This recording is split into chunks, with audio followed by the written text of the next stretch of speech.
नहमदुहु व नसल्ली अला रसूलिहिल करीम अम्मा बाद आउज़ु बिल्लाहि मिनश शैतानिर रजीम बिस्मिल्लाहिर रहमानिर रहीम रब्बि इश्रह ली सदरी व यस्सिर ली अमरी वाहलुल उक़दतम मिन लिसानी यफ़क़हू क़ौली।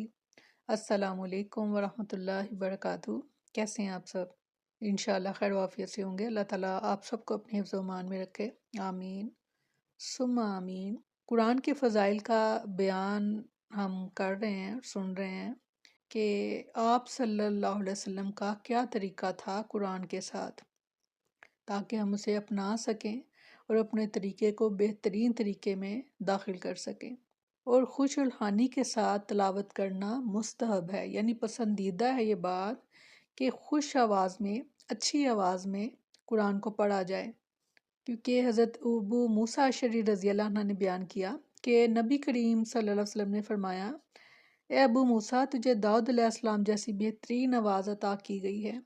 यानी आप सल्लल्लाहु अलैहि वसल्लम ने उनकी आवाज़ की तारीफ़ की कि जिसके साथ वो कुरान को पढ़ रहे थे। अब्दुल्ला बिन मसूद रज़ी अल्लाह अन्हु ने बयान किया कि मुझे नबी करीम सल्लल्लाहु अलैहि वसल्लम ने फरमाया, मुझे कुरान मजीद पढ़ कर सुनाओ। मैंने अर्ज़ किया, मैं आपको कुरान सुनाऊँ? आप पर तो कुरान नाजिल होता है। नबी सल्लल्लाहु अलैहि वसल्लम ने फरमाया, मैं कुरान मजीद को दूसरे से सुनना पसंद करता हूँ। यानी कुरान पढ़ना भी बहुत बहुत अच्छी बात, मगर कुरान सुनना बहुत फजल और बड़े ही अजर का बायस, क्योंकि अल्लाह ताला कुरान में फरमाते हैं कि जब कुरान पढ़ा जाए तो तुम उसको खामोशी से सुना करो ताकि तुम पर रहम किया जाए। अब्दुल्ला बिन मसूद रज़ी अल्लाह अन्हु ने बयान किया कि मुझे नबी करीम सल्लल्लाहु अलैहि वसल्लम ने फरमाया, मुझे कुरान मजीद पढ़कर सुनाओ। मैंने अर्ज़ किया, या रसूल अल्लाह, मैं आपको पढ़कर सुनाऊँ? आप पर तो कुरान मजीद नाजिल होता है। हज़रत सल्लल्लाहु अलैहि वसल्लम ने फरमाया, हाँ सुनाओ। चुनाचे मैंने सूरह निसा पढ़ी। जब मैं इस आयत यानी फ़कैफ़ इज़ा जीना मिन कुल्ली उम्मतिन बिशहीद व जीना बिका अला हाउलाई शहीदा पर पहुँचा तो हज़रत सल्लल्लाहु अलैहि वसल्लम ने फरमाया, अब बस करो। मैंने आपकी तरफ देखा तो हज़रत सल्लल्लाहु अलैहि वसल्लम की आंखों से आंसू जारी थे। सुभान अल्लाह। यह तरीका था आप सल्लल्लाहु अलैहि वसल्लम का कुरान पढ़ने का। आयत को समझकर और ठहर ठहर कर पढ़ना और फिर उस कुरान को अपने सीने में दाखिल करना।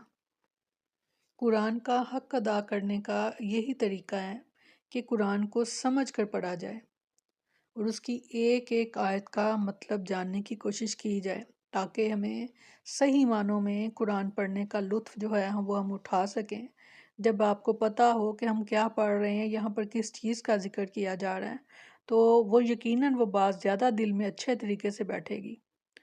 अल्लाह ताला हम सब के लिए कुरान पढ़ना आसान करें, क्योंकि ख़ुद अल्लाह ताला फरमाते हैं कि मैंने कुरान को पढ़ने वालों के लिए आसान कर दिया है। फरमाया, तो कोई है जो इसको समझे? कुरान बहुत आसान है।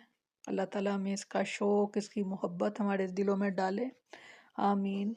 अस्सलाम।